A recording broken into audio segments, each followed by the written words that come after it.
Students, 9th class में भारतीय online class के अंदर आपका स्वागत है। मैथमेटिक्स क्लासें काफ़ी दिनों से नहीं आ रही थी, किसी आवश्यक कार्य के कारण में इतने दिन छुट्टी पर था। अभी आज अपन पुनः शुरू कर रहे हैं। तो अपना सिलेबस कहाँ चल रहा था, पहले ये देखना था कहाँ के जो पीछे सिलेबस किया है उसका थोड़ा रिवाइज कर लेते हैं, क्योंकि पीछे पढ़ी हुई चीज़ें काम में आती हैं। तो पीछे 9th क्लास के अंदर अपन ने समांतर चतुर्भुज पढ़ा है। समांतर चतुर्भुज के बारे में 8-9 प्रमेय वो सारी पढ़ी है कि क्या क्या होता है उसमें। समांतर चतुर्भुज क्या होता है, उसके समूह कोणों के क्या संबंध होता है, समूह भुजाओं से क्या होता है, उसके विकर्ण कैसे होते हैं, उनके विकर्णों का आपस में प्रतिच्छेद किस प्रकार होता है। कुल मिलाकर के इसके ऊपर 7-8 प्रमेय पढ़ी थी। एक प्रमेय ये भी पढ़ी थी, इच्छित त्रिभुज में इच्छित चतुर्भुज के अंदर भुजाओं का एक जोड़ा समानांतर और बराबर हो तो वह एक समांतर चतुर्भुज होता है, ऐसा भी पढ़ा था हमने। अब इसमें आगे समांतर चतुर्भुज और त्रिभुज से क्षेत्रफलों से संबंधित कंसेप्ट आएंगे, वो पढ़ेंगे। वो 10th क्लास में भी उपयोगी होते हैं। समांतर चतुर्भुज और त्रिभुज के क्षेत्रफल 9.1 प्रमेय 9th प्रश्नावली है ये। तो इसमें अपने को पीछे जो समांतर चतुर्भुज से संबंधित अपने टॉपिक पढ़े थे वो है। तो समांतर चतुर्भुज जो समानांतर रेखाओं के बीच में जो आकृतियां स्थित होंगी उनसे संबंधित। तो पहला प्रमेय अपनी एक ही आधार और एक ही समानांतर रेखाओं के मध्य स्थित समांतर चतुर्भुज का क्षेत्र समांतर चतुर्भुज का क्षेत्रफल बराबर होता है 9.1 प्रमेय।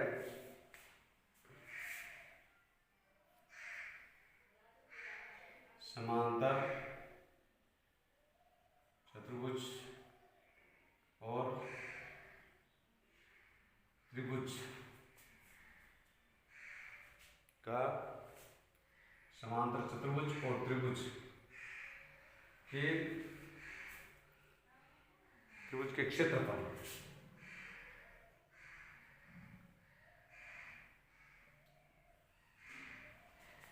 अब इसमें यह है कि 9.1 प्रमेय एक ही आधार और एक ही समानांतर रेखाओं के मध्य स्थित प्रमेय 9.1 एक ही आधार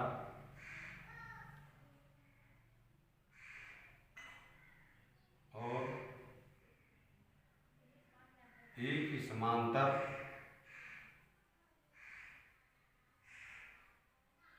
रेखाओं एक ही आधार और एक ही समांतर रेखाओं के मध्य स्थित समांतर चतुर्भुज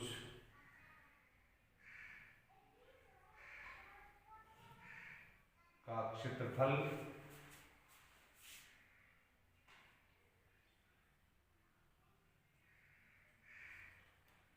बराबर होता है एक ही आधार और एक समानांतर रेखाओं के मध्य स्थित त्रिभुजों का क्षेत्रफल बराबर होता है। पहले डायग्राम बनाएं, इसका हल।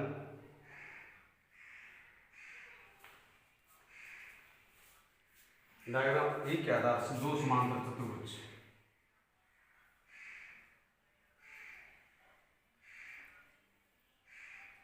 ए बी सी डी। एक तो ये हो गया ए बी सी डी, एक समांतर चतुर्भुज हो गया। इसके बाद एक दूसरा इस भुजा को आगे बढ़ा दिया,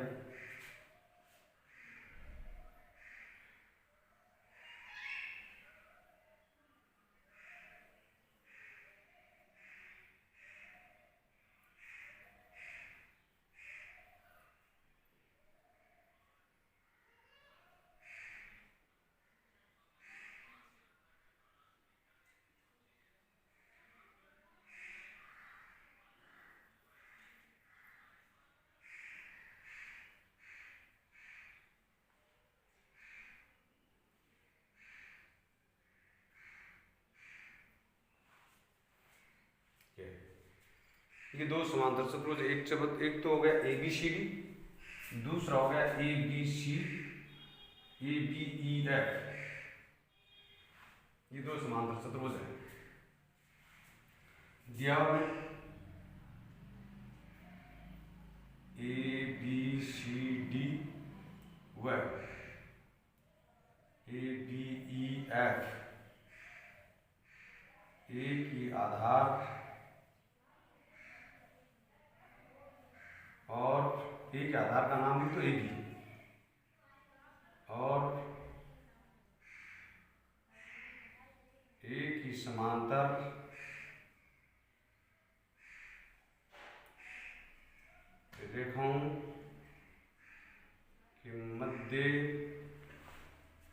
रेखाओं के मध्य स्थित है।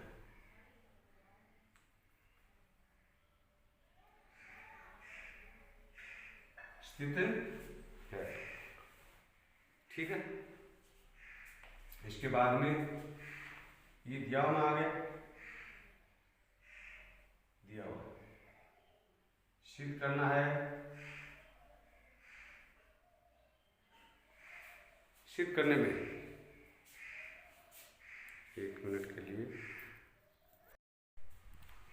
आगे सिद्ध करना है। सिद्ध करने में ये लिखेंगे एरिया ऑफ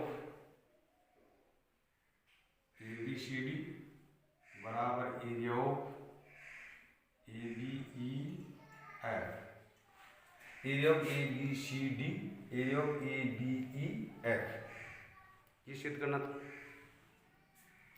अब इसमें सबसे पहले क्या करेंगे, अपने दो त्रिभुज हैं, दो समानांतर रेखाएं हैं, ये दो समानांतर रेखाएं हैं, ये रेखा और ये रेखा समानांतर है, ये और ये रेखा समानांतर, तो ये कोण बराबर होते हैं, संगत कोण होते हैं। दो अलग अलग समानांतर रेखा आपस में प्रतिच्छेद करते हैं तो इनके बीच बनने वाले कोण बराबर होते हैं।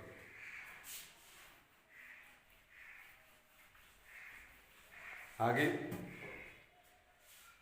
ये कोण और ये कोण बराबर हो गए, ये भुजा इस भुजा के बराबर, समांतर चतुर्भुज की सम्मुख भुजाएं हैं, ये कोण इस कोण के बराबर संगत कोण है, और ये भुजा इस भुजा के बराबर है, समांतर चतुर्भुज की सम्मुख भुजा है। ठीक है। अब ये एस गुणधर्म से दोनों त्रिभुज क्या हो गए, सर्वांग सम हो गए, और सर्वांग सम त्रिभुज क्षेत्रफल में क्या होते हैं, बराबर। इसलिए area of A D F बराबर एरिया ऑफ बी सी ई, ये दोनों त्रिभुज क्षेत्रफल में बराबर हो गए। क्षेत्रफल में बराबर होने के बाद में अपन इसके अंदर area of A B C F दोनों तरफ जोड़ देंगे तो इसमें एक तरफ ये समांतर चतुर्भुज हो जाएगा, दूसरी तरफ ये आ जाएगा। इस प्रकार दो एक ही आधार और एक ही समांतर रेखाओं के मध्य स्थित दो समांतर चतुर्भुज क्षेत्रफल में क्या हो जाएंगे, बराबर हो जाएंगे। रचना इसमें कुछ करनी नहीं है।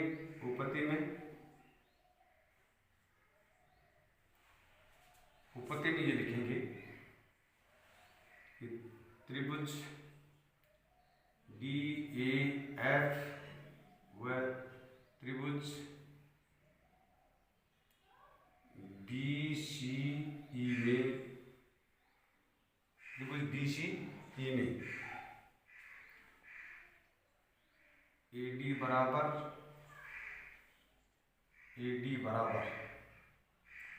बी सी, ए डी बराबर बी सी, कारण लिखेंगे एक ही समांतर चतुर्भुज समूह है, सीधा लिख दो, समांतर चतुर्भुज की सम्मुख भुजाएं, कोण बी एफ बराबर कोण सी बी ई संगत कोण है, संगत कोण है। ए एफ बराबर बी ई, ए एफ बराबर बी ई, समांतर चतुर्भुज की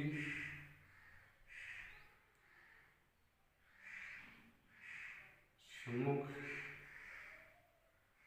भुजाएं।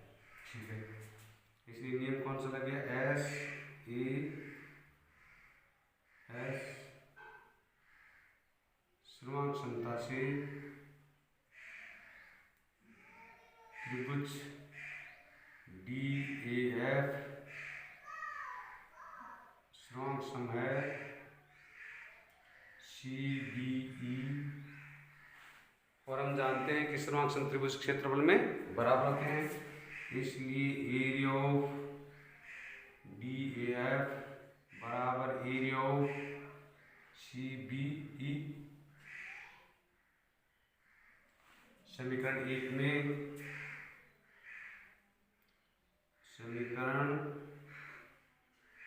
में एरिया ऑफ, अब जब ये त्रिभुज क्षेत्रफल में बराबर हो गया तो इसके अंदर दोनों इस त्रिभुज के बीच में जो एरिया बचा हुआ है ABCF, ये क्षेत्रफल में बराबर है, दोनों तरफ जोड़ो, एरिया ऑफ ABCF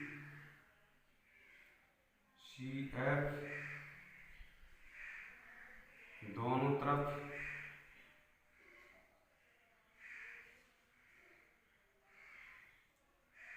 जोड़ने पर क्या आएंगे, दोनों तरफ जोड़ दिया, जोड़ेंगे तो क्या आएगा, area of DF plus area of ABCF बराबर area of CBE plus area of ABCF। क्या बना, इसके अंदर ये जोड़ने से ABCD बन गया, DF के अंदर DAF के अंदर ABCF जोड़ने पर ABCD बन गया।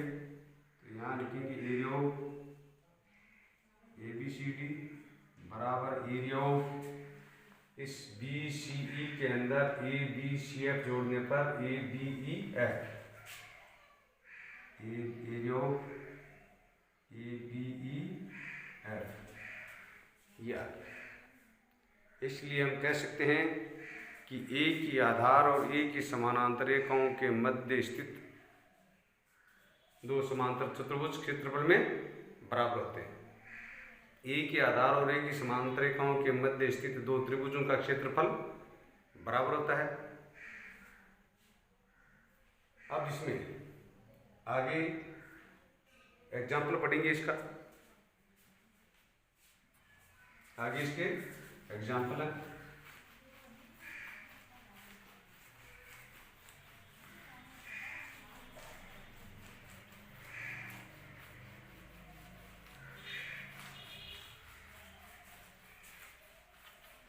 A के आधार और A की समांतर रेखाओं के मध्य स्थित आयत और समांतर चतुर्भुज का क्षेत्रफल भी बराबर होता है।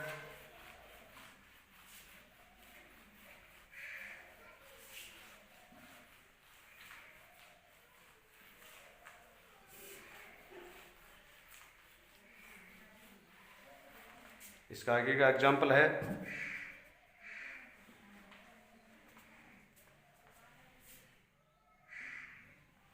एग्जाम्पल पहला ये है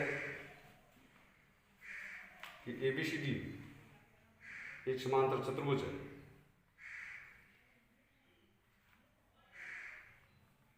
ABCD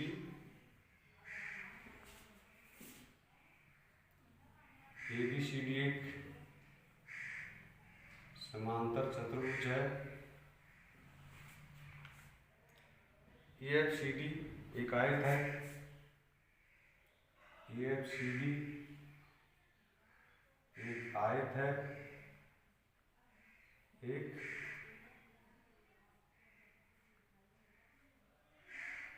आयत है। शिफ्ट कीजिए, अच्छा साथ में AL लंबवत है BC के, इतना ये डायग्राम इस प्रकार दिया हुआ है।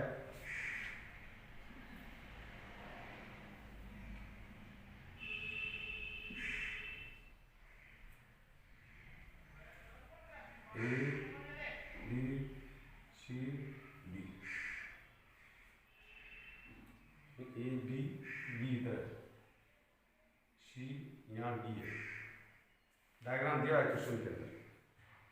AL ये एल,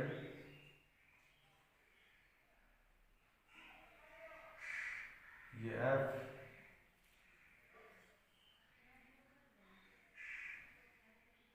और ये ई।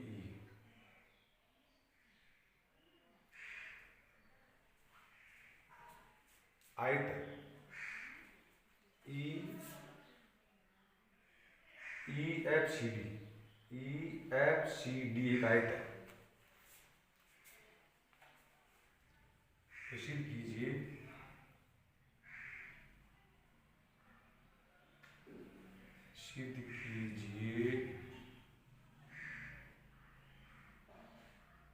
पहले में area of A B C D बराबर area of E F C D. दूसरा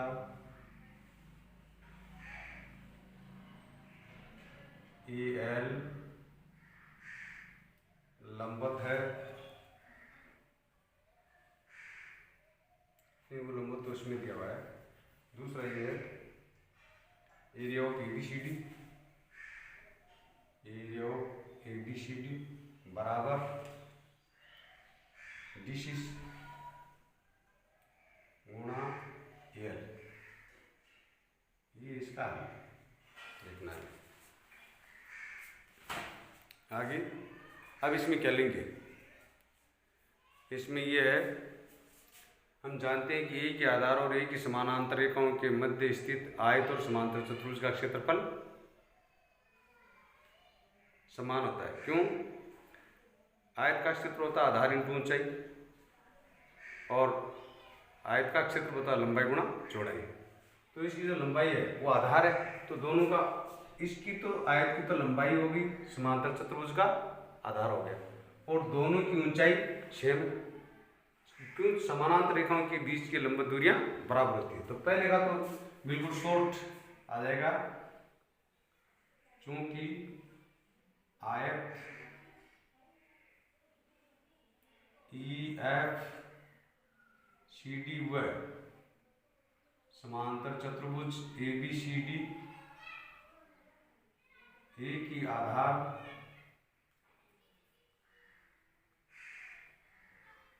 और ए की समांतर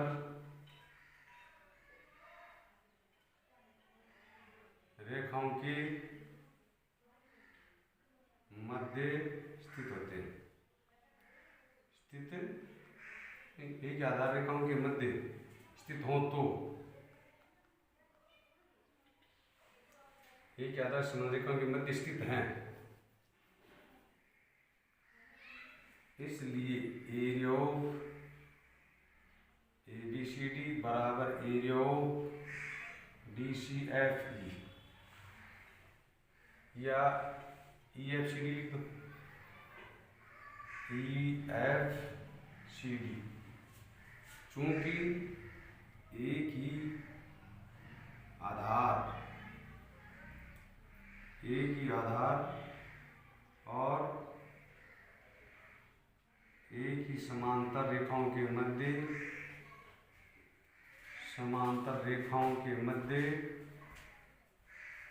स्थित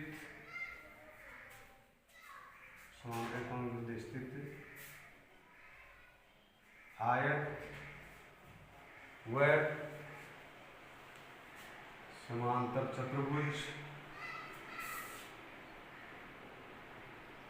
का क्षेत्रफल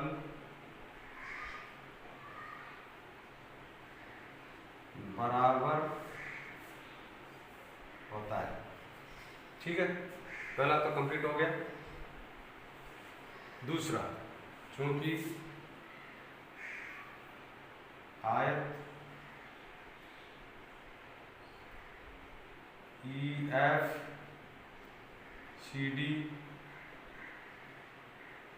का क्षेत्रफल बराबर डी सी गुणा एल, डी सी गुणा एल, क्योंकि आयत का क्षेत्र होता है लंबाई गुणा चौड़ाई, इसलिए एरिया ऑफ ABCD बराबर DC गुणा L, क्योंकि या समीकरण 1 से इस चीज का EFCD के स्थान पर ABCD कहाँ से रखा है? समीकरण 1 से। सीधा लिख दो समीकरण 1 से। बस इसके अनुप्रयोग, इस जो प्रमेय, इन प्रमेय का प्रयोग करते हुए बहुत छोटे छोटे क्वेश्चन बनते हैं, इसका प्रयोग होता रहेगा और सवाल होते हैं। पहले सवाल को समझने के बाद में इसका कैसे प्रयोग किया जाता है, कैसे सवाल में क्या दिया हुआ है, और जो अपन पढ़ रखे हैं, जो अपने पास जो अपन अध्ययन किया है उससे एग्जाम्पल पढ़े हैं और थॉर्म्स पढ़ी है, वो इसमें किस रूप में प्रयुक्त हो रही है उसको प्रयुक्त करने की कोशिश करो, ऑटोमेटिकली सवाल हो जाएंगे। थैंक्स।